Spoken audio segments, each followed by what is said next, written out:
Well, in Geneva, this is the Reformation Wall, which marks the epic characters that have featured in this 16th century Reformation that particularly focuses on the Reformed tradition with John Calvin here in Geneva.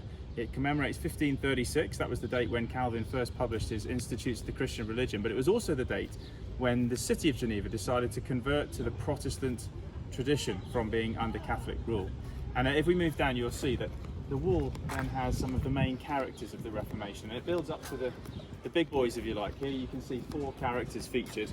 The first of which is William Farel on the left. He was the man who brought Calvin to Geneva, really. He managed to persuade Calvin to stay in Geneva when he wanted to pass on through. So you've got Farel on the left. And then you've got Calvin himself, second in from the left.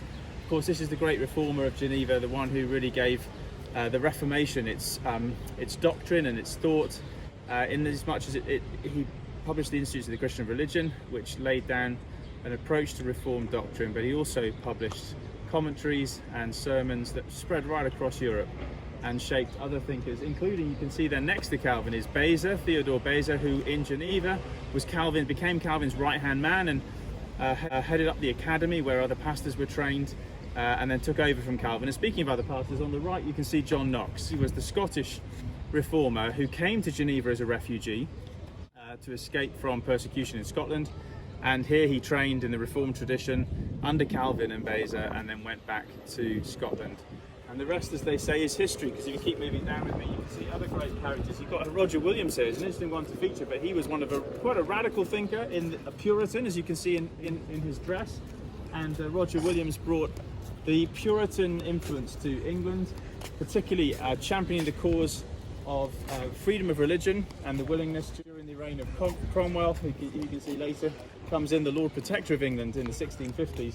Roger Williams, the Puritan, Cromwell, Lord Protector, as he became. These men featured as those who brought, if you like, the Reformed tradition to England, and there was never a time in England more than the 1650s under Cromwell where this kind of Reformed theology, the Puritan influence, had its hold and its influence on English thought. So we're on the Reformed, you can see back down the wall, all the way back past, we're in this Reformation Wall to commemorate characters who've influenced not just Geneva and Switzerland and France, but England and Scotland and Europe beyond.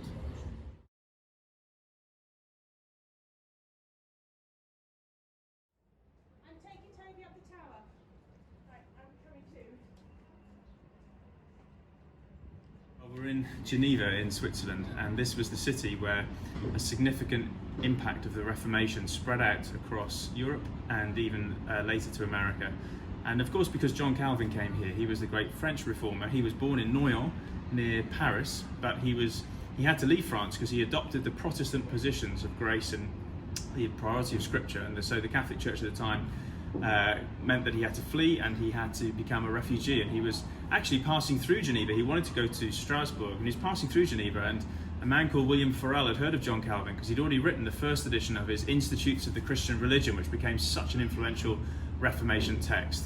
And he stopped off in Geneva. Take a look at the view if you want to. You can see the kind of city that Calvin came to enjoy. He came here, as I say, initially just to pass through, but Farel persuaded him to stay.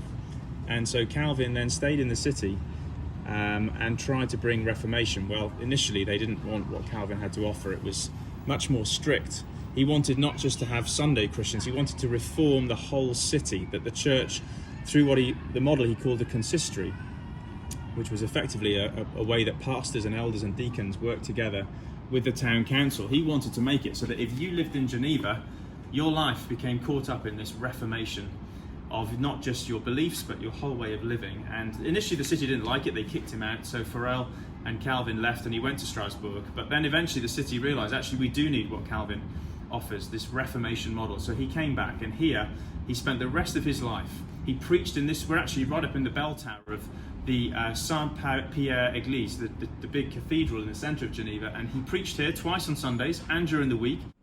This has become the bedrock of his famous sermons and lectures that you can still read today. He taught people here, he preached, he lectured, and he also brought these Reformation principles to the city.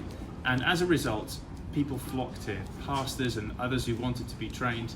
In fact, he founded a college, the college in Geneva, where John Knox, the famous Scottish Presbyterian leader, became came to Geneva. He trained here and became influenced by Calvin's approach and took it back to Scotland. And so from Geneva, this epicenter of the Reformed tradition, Calvin spread the influence of the Reformation far and wide.